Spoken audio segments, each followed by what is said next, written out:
membicarakan tentang perkara-perkara duniawi, kesenangan-kesenangan duniawi. Jadi, Allahu Akbar, lenyapkan segala sesuatu, biar yang menjadi akbar, yang menjadi agung itu hanya Allah Ta'ala.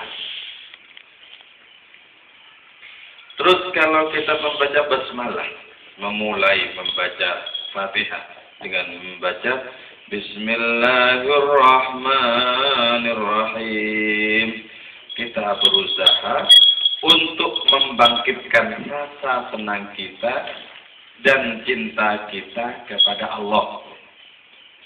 Kita usahakan Bismillahirrahmanirrahim, kita dengan segenap rasa membangkitkan rasa senang kepada Allah, rasa cinta kepada Allah.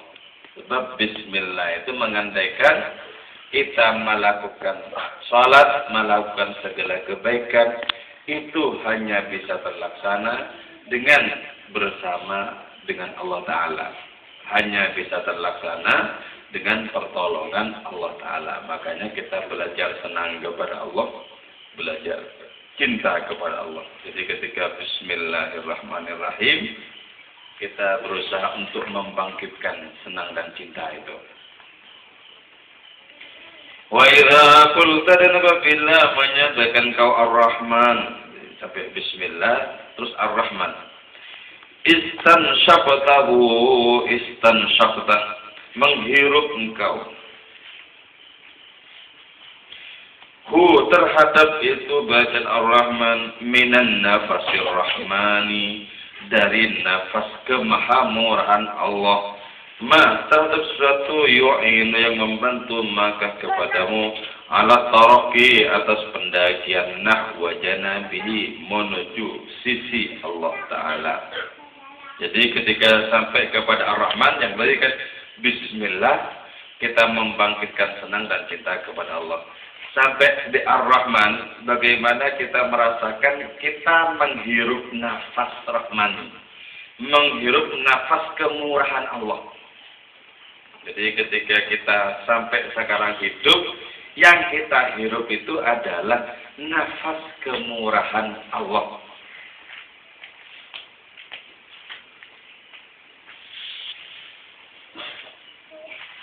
Nah, menghirup nafas kemurahan Allah itu untuk apa?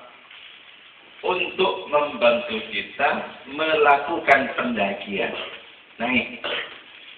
Membantu kita melakukan pendakian naik kepada hadrat Allah Ta'ala. Jadi kalau begitu, kita merasakan Ar-Rahman itu setiap saat. Kira nulis.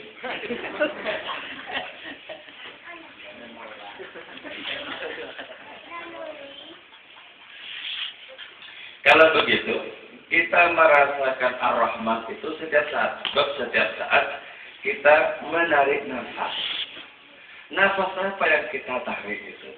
Nafas kemurahan Allah. Jadi, hidup yang kita nikmati ini, karunia yang kita nikmati, sehat yang kita nikmati, murni merupakan karunia Allah Ta'ala. Karunia yang sama sekali Allah tidak minta imbalan dengan memberikan karunia itu. Jadi kalau kita ibadah kepada Allah, itu bukan imbalan terhadap karunia-Nya. Kalau kita menyembah Allah, itu bukan imbalan kepada pemberian Allah. Kan? Ibadah kita, sembah sujud kita, itu karunia lebih lanjut lagi. Jadi, orang tekun ibadah berarti karunianya banyak. Sebab tekunnya ibadah itu juga merupakan karunia. Merupakan karunia. Jadi, setiap saat kita menghirup nafas kemurahan Allah. Nah, kalau setiap saat kita merasakan bahwa kita sesungguhnya tidak bisa tidak menghirup nafas kemurahan Allah Ta'ala, maka secara otomatis kita menjadi akrab dengan Allah Ta'ala. Nah, kalau sudah merasa seperti itu, kita senantiasa tarofi, senantiasa melakukan pendakian, naik. Yang naik apanya? Nilai rohani kita naik. Kalau kita ngomong apa saja, kita bisa merasakan nafas kemurahan Allah. Kita berbuat apa saja, kita merasakan nafas kemurahan Allah. Kita dalam kondisi seperti apa saja, kita merasakan nafas kemurahan Allah. Berarti kita naik sedemikian cepatnya untuk lebih unggul posisi kita di hadapan Allah Ta'ala.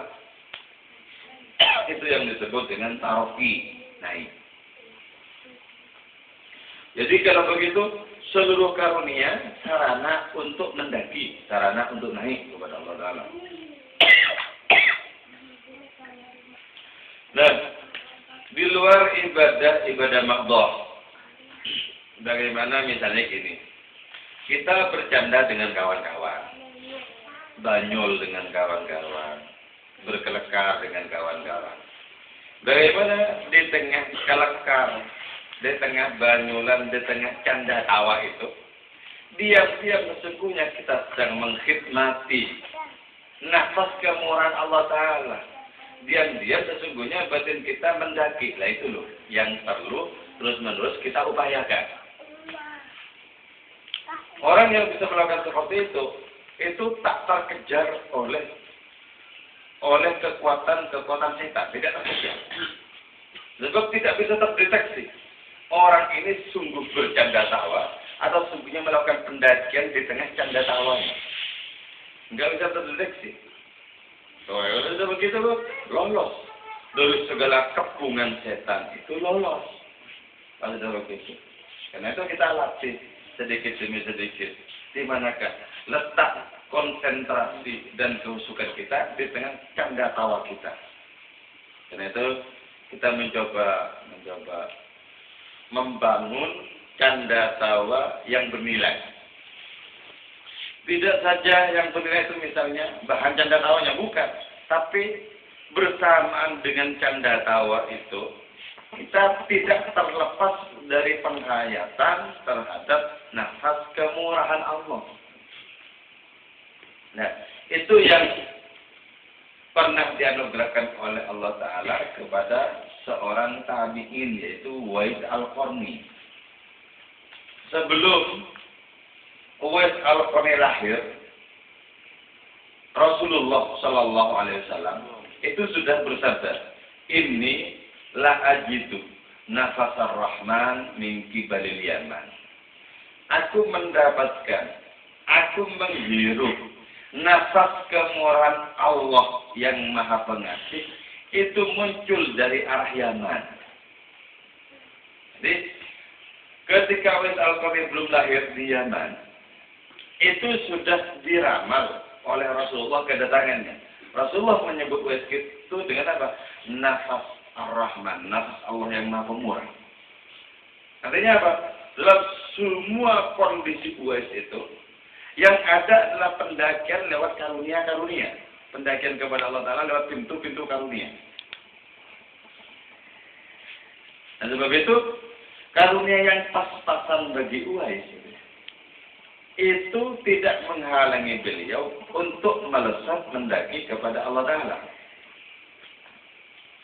Ketika zamannya Khalifah Umar, karena Khalifah Umar sudah diwasiati oleh Rasulullah untuk meminta doanya Uwais.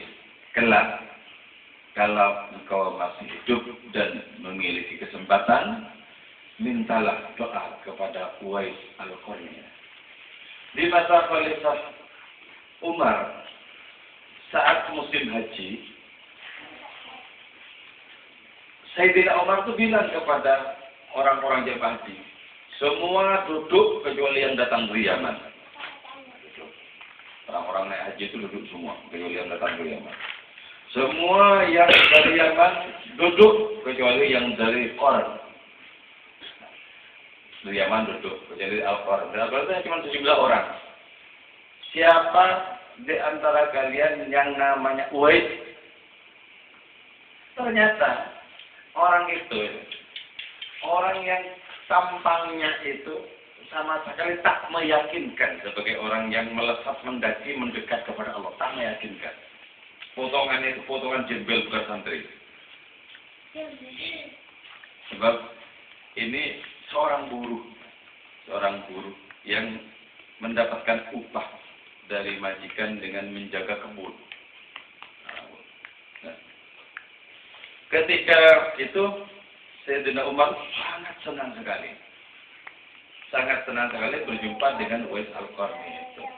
Sayyidina Umar bilang, saya sangat senang berjumpa dengan engkau. Saya berharap setelah perjumpaan ini akan ada perjumpaan berikutnya. Uwais bilang, kalau kau berharap setelah perjumpaan ini ada perjumpaan berikutnya, saya berharap yang sebaliknya. Semoga setelah perjumpaan ini tidak pernah ada perjumpaan lagi. Kenapa begitu?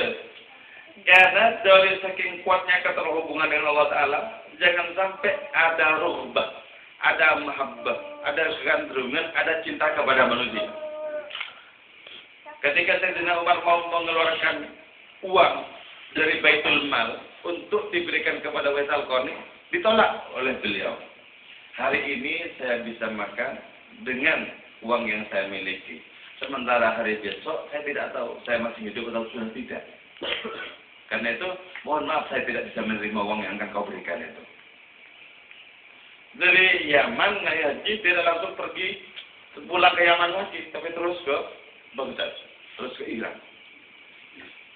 Nah, dengan adanya predikat nafasur Rahman, nafas Allah yang Maha Pemurah kepada Uwais Al-Qarni, maka seluruh hidup beliau ini adalah pendakian kepada Allah Ta'ala. Sampai-sampai oleh Nabi itu diandalkan di antara bahkan para sahabat Nabi.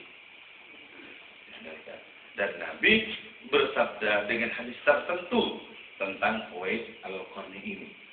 Kalau begitu, Uwais Al-Qarni ini sebenarnya falsafah dari Ar-Rahmannya Allah. Falsafah dari Ar-Rahmannya Allah. Orang yang hidupnya itu adalah falsafah dari Ar-Rahmannya Allah, maka orang ini senantiasa merasakan karunia Allah setiap saat, dan karena itu kemudian merasa sangat berpeluang untuk melesat mendaki mendekat kepada Allah Ta'ala. Jadi seluruh kondisi dirinya adalah pendakian yang cepat menuju kepada Allah Ta'ala. Nah, kita mencoba tertatih-tatih berada di belakang rohani Uwais Al-Qarni ini. Karena itu ya, ada wali-wali tertentu yang oleh Allah Ta'ala didekatkan kepada hadratnya lewat pintu Ar-Rahman. Zikir untuk mereka ini bukan subhanallah, bukan alhamdulillah, bukan yang lain. Zikirnya itu apa? Uwais. Dinisbatkan kepada Uwais Al-Qarni itu. Zikir menyebut nama orang bisa lebih cepat ketimbang zikir yang lazim kita gunakan. Sayyid Maliki saja ketika melihat foto-foto para aulia di Indonesia, ketika sampai kepada fotonya Kiai Hamid Pasuruan, langsung diulangi bolak-balik. Kiai Hamid Pasuruan. Zikirnya itu gitu. Jadi rohani bisa membuncah, bisa meluap-luap dengan menyebut kekasih-kekasih Allah Ta'ala. Jadi kalau memiliki garis paralel, garis keterhubungan dengan rohani Uwais Al-Qarni, maka sebutan Uwais sebagai zikir itu bisa sangat efektif, sangat ampuh dalam perjalanan rohani. Itu periksa baik-baik siapakah yang oleh Allah Ta'ala diberi perkenan seluas-luasnya untuk menjadi getaran batin kita. Itu bisa mewakili untuk disebut-sebut sebagai zikir. Jadi menyebut nama kasih Allah Ta'ala yang oleh Allah Ta'ala dijadikan gerbang bagi rohani kita, itu menjadi zikir yang ampuh. Nama-nama zikir. Karena itu banyak orang menyebut Rasulullah. Itu bisa mengalami ekstase, serasa-rasa mabuk rohani. Padahal cuma menyebut Rasulullah. Bisa ekstase. Bisa mabuk. Itu berarti apa? ada garis paralel, ada yang menghubungkan rohani orang itu dengan Rasulullah. Dan demikian pula dengan para nabi yang lain, dengan para aulia juga. Wa idza qulta dan apabila telah menyatakan kau Ar-Rahim, Bismillahirrahmanirrahim. Kalau sudah sampai kepada Ar-Rahim, istarwahta, maka menjadi tentram engkau. Binafahati lutfi, dengan hembusan angin kelembutan Allah, wa nasamati rahmatihi, dan belayan sepoi rahmat Allah. Wajita, dan datang kau bimaqamil istiqnas, dengan makom rasa tenang, ma'hu subhanahu, beserta Allah subhanahu wa ta'ala. Bita'adidi ni'amihi ala nafsika, dengan menghitung nikmat-nikmat Allah ala nafsika, atas dirimu. Jadi sampai kepada Ar-Rahim, rasa-rasanya kita itu mendapatkan hembusan angin kemurahan Allah, mendapatkan sepoi rahmat Allah Ta'ala. Ar-Rahim, senang. Jadi kalau begitu ya, membaca Bismillahirrahmanirrahim itu sesungguhnya membuat kita mengalami rekreasi yang luar biasa. Rekreasi. Bagaimana tidak rekreasi? Ketika kita sampai kepada Ar-Rahim, yang kita rasakan hembusan angin kelembutan Allah. Tidak kalah dengan ketika kita berada di pegunungan, di tepi pantai, atau di mana saja, kalah. Hembusan angin kelembutan Allah, sepoi rahmat Allah Ta'ala. Wajib, dan di saat itu kita kemudian rasa senang bersama dengan Allah Ta'ala, itu sangat jelas di dalam batin kita. Senang rasanya bersama dengan Allah Ta'ala. Dengan cara apa? Dengan cara menghitung-hitung, dengan cara merenungi nikmat-nikmat Allah Ta'ala kepada kita. Nah, terus itu ya, kalau kita ingin maksimal merasakan, yang perlu kita dobrak itu adalah batin kita yang tak sepenuhnya terbuka. Tidak sepenuhnya terbuka. Kenapa disebut tak sepenuhnya terbuka? Sebab setelah pengetahuan rohani kita miliki, tak langsung pengetahuan rohani itu menjadi kenyataan. Itu kan berarti setengah terbuka, setengah tertutup. Ada pengaruhnya, ya ada, tapi tidak semuanya. Itu berarti kan ibarat pintu. Ibarat pintu itu tak sepenuhnya terbuka lebar, enggak. Kalau terbuka lebar, setelah pengetahuan rohani kita miliki, maka secara utuh juga kita merasakannya. Ya, Bismillahirrahmanirrahim, langsung kita bisa merasakannya. Kita menjadi gandrung, menjadi cinta kepada Allah. Karena itu kemudian kita mendekat kepada Allah. Sampai kepada Ar-Rahman, kita merasakan menarik nafas. Yang kita tarik adalah nafas kemurahan Allah Ta'ala. Sampai kepada Ar-Rahim, yang kita rasakan hembusan angin kelembutannya, enak sekali rasanya. Sehingga sulit untuk tidak jatuh hati kepada Allah Ta'ala. Wa idza qulta syakiran, dan apabila menyatakan engkau syakiran, seraya bersyukur li ni'amihi, bagi nikmat Allah, alhamdulillah, ketika menyebut alhamdulillah, mengucap alhamdulillah, tawassal, maka bertawassul engkau bisyukri ni'amihi, dengan mensyukuri nikmat-nikmat Allah, itu bertawassul kepada Allah Ta'ala. Jadi membaca alhamdulillah, kita bertawassul agar sampai kepada Allah Ta'ala lewat karunia-karunia. Jadi alhamdulillah berarti apa? Jelas Allah yang mengirimkan karunia-karunia itu. Kita dibikin sehat seperti ini, enak. Tidak ada makan yang tidak enak, ini enak, itu enak. Kan berarti kesehatannya bagus ya.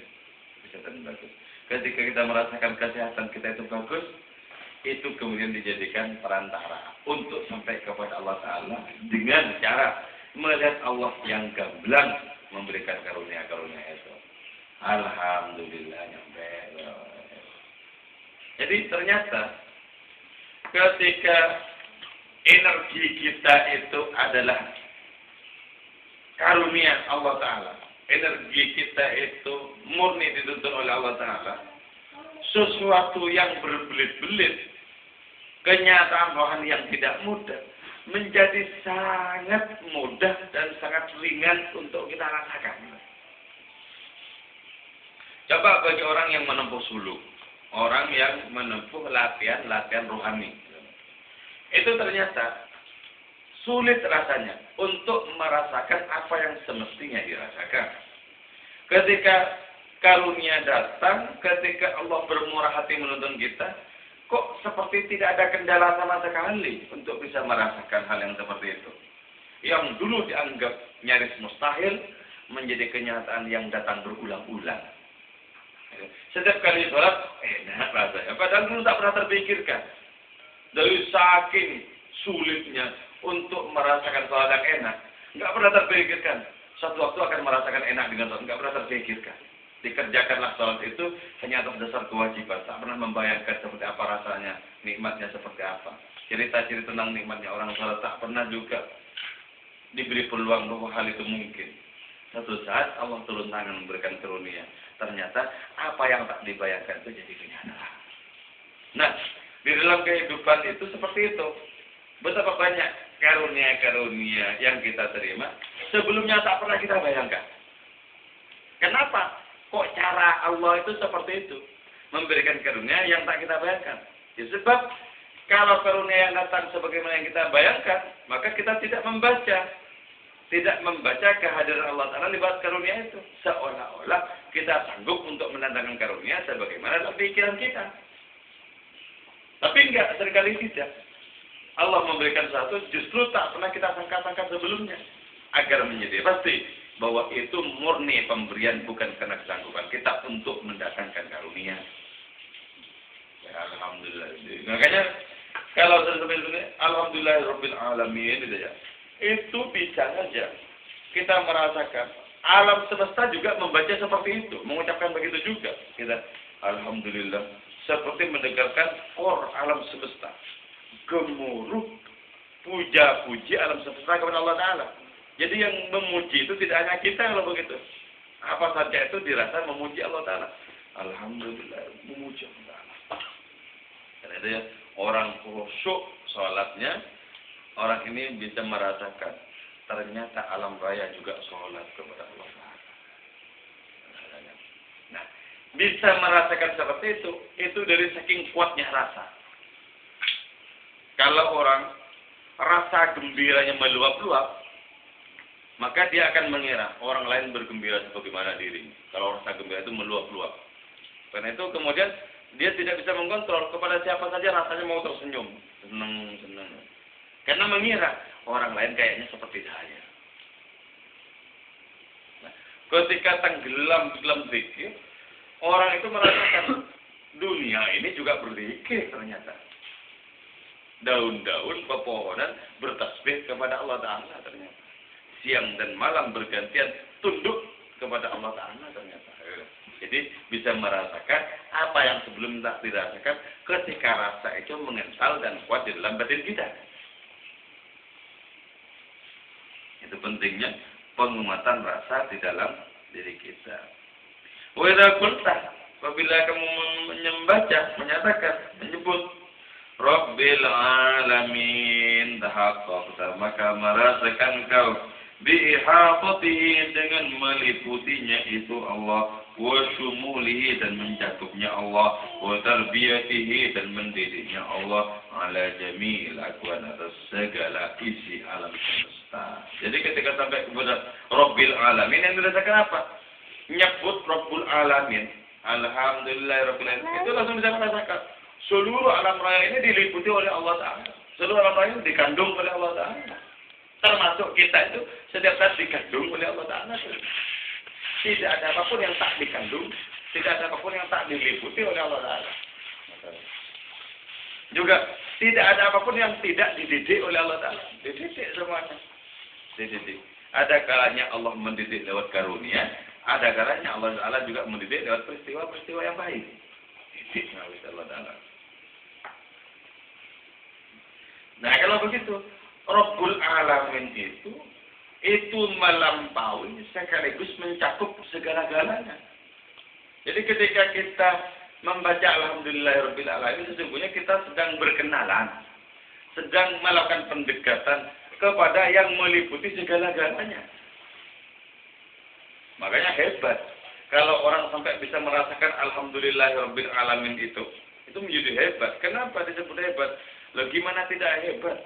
Wong dekat dengan yang mencakup segala-galanya. Enggak tanggung-tanggung, sekali bercinta dengan yang melampaui segala-galanya kan gitu. Gimana tidak hebat? Hebat. Makanya kenapa salawat itu hebat? Karena salawat itu, dengan salawat itu kita bisa merasakan antara Nabi yang melampaui segala-galanya dengan Allah Ta'ala Rabbul Alamin. Jadi ketika dalam batinnya sallallahu alaihi Muhammad sallallahu alaihi Muhammad itu melandaikan bahwa Allah Ta'ala itu melimpahkan karunia-Nya yang spesifik dan istimewa, terutama kepada kekasihnya itu Kanjeng Nabi Muhammad. Kita kalau sampai merasakan itu, kemudian ditarik kepada makom yang dekat, baik dengan Allah maupun dengan Rasulnya. Itu loh. Makanya sholawat itu adalah thariqah liman la thariqata lahu, untuk orang yang tidak memiliki thariqah. Jadi sudah cukup sholawat sebagai thariqah, itu cukup bagi orang yang tak memiliki thariqah yang lain, sudah cukup. As-salatu ala nabi thariqatun liman la thariqata lahu. Salawat untuk Kanjeng Nabi adalah thariqah untuk orang yang tak memiliki thariqah yang lain. Cukup.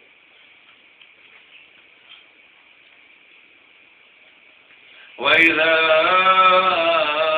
qulta dan apabila telah mengucap engkau Ar-Rahman, Alhamdulillahirabbil alamin Ar-Rahmanir Rahim, Ar-Rahman yang kedua. Rajauta mengharap engkau min syi'ati rahmatihi, dari luasnya rahmat Allah, wa umumi isfaqihi, dan mencakupnya belas kasih Allah, wa marhamatihi, dan kasih sayang Allah. Jadi ketika menyebut Ar-Rahman, berarti kita sedang mengharap luasnya rahmat Allah Ta'ala, mencakupnya belas kasih Allah Ta'ala kepada seluruh kita berharap. Ya, Syekh Tajuddin itu bilang doanya, ya Allah, Engkau memiliki belas kasih kepadaku jauh sebelum aku ada. Apakah ketika aku sudah ada, Kau akan menghalangi belas kasih-Mu itu kepadaku yang lemah ini? Jadi belas kasih Allah Ta'ala itu sudah termaktub, sudah menjadi nyata, wajib adanya sebelum kita ada. Masa setelah kita ada terus tidak mendapatkan belas kasih kan gitu. Itu yang cara Syekh Tajuddin itu merayu Gusti Allah. Oh ya Allah, dulu sebelum saya dilahirkan, sebelum saya ada, sebelum Bapak Ibu bercinta, sudah ada kok catatan belas kasih-Mu kepadaku. Masa setelah aku ada tidak akan menjadi terlaksana belas kasih-Mu itu? Jadi dari saking kuatnya merasakan tentang belas kasih Allah Ta'ala itu. Wa idza qultan, bila telah membaca engkau menyatakan Ar-Rahim, yaitu Ar-Rahmanir Rahim, najau selamat engkau minal azabil alim, dari azab yang pedih, alladzi wa yang ada pun alladzi al-iltifat, ialah berpaling ila ghairillah, kepada Allah Ta'ala. Jadi ketika membaca Ar-Rahim berarti kita selamat dari siksa Allah Ta'ala yang pedih. Apa itu siksa Allah Ta'ala? Berpaling kepada yang lain adalah siksaan. Makanya itu ya, di jalan keseriusan kepada Allah, di jalan cinta kepada Allah, kita tertarik kepada yang lain, itu siksaan, sampai tertarik kepada yang siksaan. Nah berarti apa? Kita selamat itu artinya kita tidak mudah tertarik, tidak gampang jatuh hati kepada yang lain. Gitu. Ya Allah, sekali aku mencintaimu, pantangan bagiku untuk mencintai yang lain-lain. Nah, itu ikrarnya kan seperti itu. Ikrarnya seperti itu. Ya Allah, hanya kesetiaan yang bisa membuatku sampai kepadamu. Di luar kesetiaan, segala-galanya tidak memiliki arti apa-apa. Karena itu kita membangun, seberapapun rapuhnya kesetiaan kita kepada Allah, kita bangun. Terus kita bangun, kita kukuhkan, kita kuatkan kesetiaan kita kepada Allah Ta'ala. Di tengah rayuan-rayuan kepada yang lain. Kesetiaannya seperti apa? Kan gitu. Cintanya seperti apa? Nah, kalau pikiran tidak sampai kepada Allah Ta'ala, hanya cinta dan kesetiaan. Kalau orang memiliki cinta dan kesetiaan, berarti memiliki dua sayap untuk bisa terbang kepada Allah Ta'ala. Enak. Wa wasalta dan sampai engkau ilaihi kepada itu Allah, ba'dama fasalta, setelah terpisah kau dari Allah, balik tasolta bahkan menjadi tersambung kau. Jadi dengan Ar-Rahim itu kita merasakan sampai kepada Allah setelah sebelumnya terpisah. Kapan terpisahnya? Ya ketika kita tidak peduli kepada Allah, kita terpisah. Ketika suntuk perhatian kita kepada Allah Ta'ala, berarti terhubung lagi. Dan itu berarti rahmat Allah Ta'ala lewat pintunya Ar-Rahim. Wa idza qulta dan apabila telah membaca kau Malik Yaumiddin, hebat. Qata'tah maka memutus engkau silsilatal asbab terhadap rangkaian sebab-sebab mutlaqan secara mutlak wa tahaqqaqta dan merasakan kau bimaqamil kasyfi wasyuhud dengan makam ketersingkapan wasyuhud dan kesaksian. Jadi ketika membaca Malik Yaumiddin, seluruh sebab itu menjadi tidak ada gunanya. Tidak ada gunanya. Seluruh sebab. Apa yang disebut tidak memiliki guna? Seluruh sebab itu perkara Allah yang menjadi musabib yang menggerakkan. Jadi ketika berjumpa dengan berbagai sebab, itu yang menjadi nyata, gamblang itu musabibnya, pencipta sebabnya itu loh. Pencipta sebabnya. Lah kenapa? Kok karunia-karunia ini dikirim? Kenapa kok bantuan-bantuan ini datang? Itu jelas Gusti Allahnya itu yang berperan di situ. Itu yang disebut bahwa di saat kita membaca Malik Yaumiddin, maka terputus segala mata rantai sebab-sebab terputus. Langsung kita menyaksikan musabibnya lewat segala sesuatu itu. Menyaksikan musabibnya. Termasuk juga kepada segala sesuatu yang kita kerjakan, yang kita ciptakan. Misalnya apa? Kita makan kenyang. Sama sekali kita tidak membaca aktivitas makan itu. Langsung membaca kehendaknya Gusti Allah membuat kita kenyang dan nikmat itu saja. Jadi tidak berhenti di rangkaian sebab akibat itu. Tidak berhenti di situ. Nah, ketika orang berhenti di rangkaian sebab-sebab itu, maka orang ini tidak sampai kepada musabib, kepada penciptanya.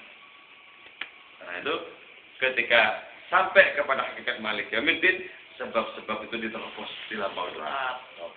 Yang saksikan Gusti Allah semua, baik yang menyenangkan maupun yang tak kita sukai. Gusti Allah semua yang kita rasakan. Gusti Allah semua. Wa hina dhararaka ma dhahar, dan ketika menjadi nampak laka untukmu apa suatu dhar yang nampak itu mah, falaka maka ialah bagimu antakula ataupun hanya menyatakan kau fitil kal maqam pada kedudukan itu wal halah dan kondisi rohani itu menyatakan bilisan jam'i dengan bahasa yang utuh. Jadi ketika sudah merasakan bahwa seluruh rangkaian sebab itu semata-mata hanyalah bayang-bayang dari kehadiran Allah Ta'ala. Ketika sudah sampai kepada makom itu, menyaksikan Allah Ta'ala pada segala sesuatu. Allah Ta'ala. Kalau sudah begitu, maka kita bisa mengungkapkan dengan ungkapan yang utuh. Apa yang kita ungkapkan? Iyyaka na'budu wa iyyaka nasta'in. Maka itu kemudian dilampaui, diterobos sebab-sebab itu. Karena diterobos, maka iyyaka na'budu itu hanya kepadamu kami menyembah. Kepada siapa lagi? Oh, yang lain-lain ini sesungguhnya adalah bayang-bayang semata. Oh iyyaka nasta'in hanya kepadamu kami mohon pertolongan. Sebab kepada siapa lagi? Semuanya ini hanya Engkau. Pertolongan datang dari kawan-kawan, pertolongan datang dari siapa saja. Hakikatnya Gusti Allah. Karena itu bacalah langsung kehadirannya lewat segala sesuatu yang dikirimkan oleh Allah Ta'ala itu. Makanya jelas. Wa iyyaka nasta'in hanya kepadamu kami mohon pertolongan. Sementara orang yang tidak melihat Allah Ta'ala langsung minta pertolongan kepada sebab-sebab itu. Tolong ya, jangan jauh-jauh dari saya. Jadi yang dilihat itu makhluk-makhluknya itu. Gusti Allah yang nggak dilihat. Ketika sudah mulai lihat makhluk-makhluknya, bersandar ke makhluk-makhluk itu, maka bersiap-siaplah untuk kecewa. Ketika kita bersandar kepada Allah Ta'ala, harus mempersiapkan diri untuk kecewa. Harus itu. Kalau tidak mempersiapkan diri, makin kaget lagi nanti. Makin kaget lagi. Semakin tidak bersiap diri, semakin bantah stresnya. Jadi, kenapa kok sampai orang itu stres? Kok sampai orang itu murung dan lain semacamnya? Karena bersandar kepada Sebab-sebabnya itu loh. Dulu kan pernah ada Bang, orang nyalon jadi bupati di Jawa Timur. Terus nggak kepilih padahal utangnya sudah miliaran untuk membiayai pencalonan bupati itu.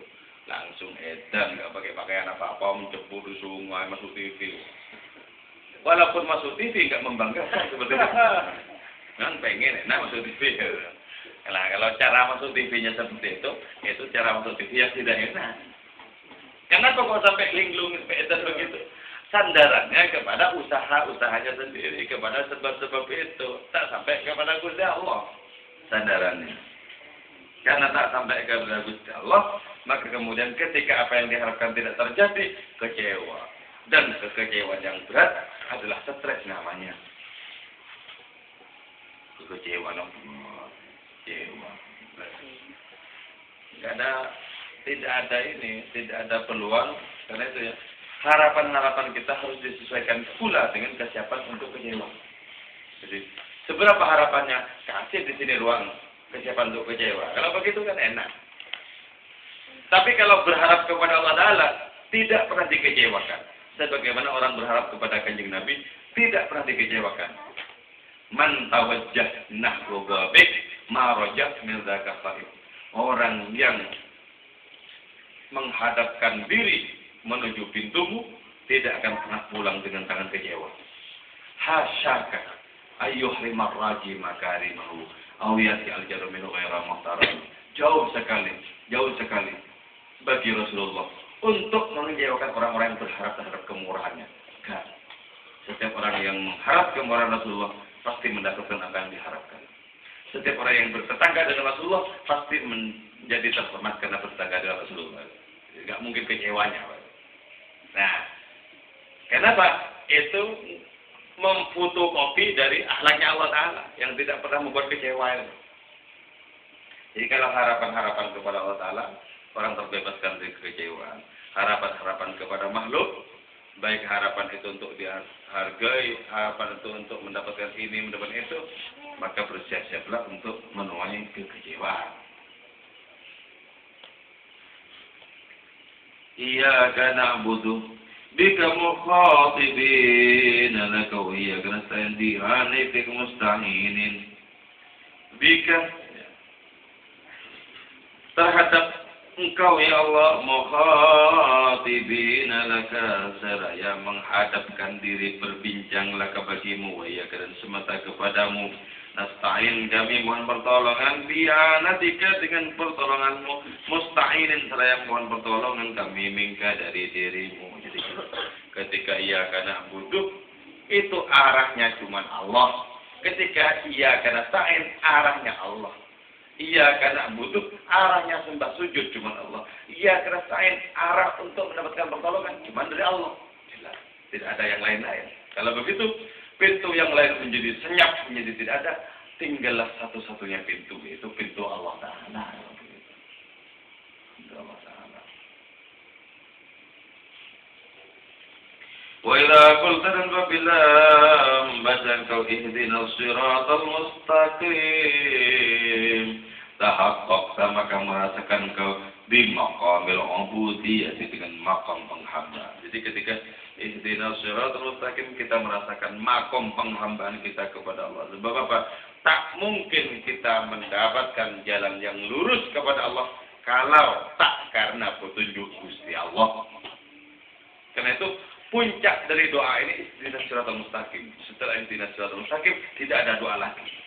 Kenapa disebut tidak ada doa lagi? Bagaimana masih ada doa lagi kalau kita sudah sampai kepada Allah? Mohon apa lagi coba? Wong kita sudah mendapatkan Allah.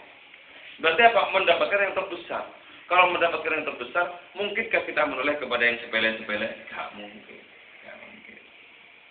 Orang yang memiliki samudra akan sangat berderma untuk memberikan apa saja dari sungai-sungai, dari kolam-kolam, dari telaga-telaga. Silakan ambil. Kenapa? Punya yang terbesar. Kan gitu.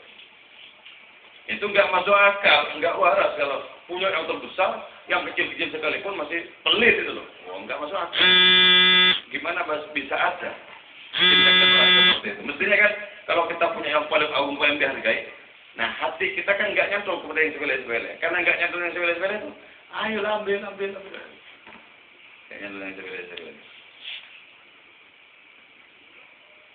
Jadi merasakan makom ubudiyah. Wa idza qulta siratal ladzina an'amta 'alaihim, dan apabila engkau membaca siratal ladzina an'amta 'alaihim, tahaqqaqta bi maqamil jam, engkau berarti merasakan dengan makom yang utuh. Jadi siratal ladzina an'amta 'alaihim kan itu jalannya para nabi itu. Jalannya para wali, orang-orang yang sudah sampai kepada Allah. Kita berarti sampai di makom yang utuh. Di mana kita tak mungkin menoleh-noleh lagi kalau betul-betul merasakan siratal ladzina an'amta 'alaihim itu. Enggak menoleh-noleh lagi. Utuh sudah kita. Kenapa? Kita berada di barisan para nabi, kita berada di barisan para nabi. Tak mungkin kita tertarik kepada rayuan-rayuan apapun, sebab segala rayuan yang lain hamba rasanya. Segala rayuan yang lain itu layu adanya. Dan kita kalau sudah menemukan yang segar-segar, masihkah tertarik kepada yang layu-layu? Enggak mungkin tertarik kepada yang layu-layu. Karena itu ya, kalau peristiwa orang punya istri 2 atau 3, itu kan pasti yang segar-segar itu yang ditekuni. Kenapa? Oh, yang layu-layu dari dulu pengalaman.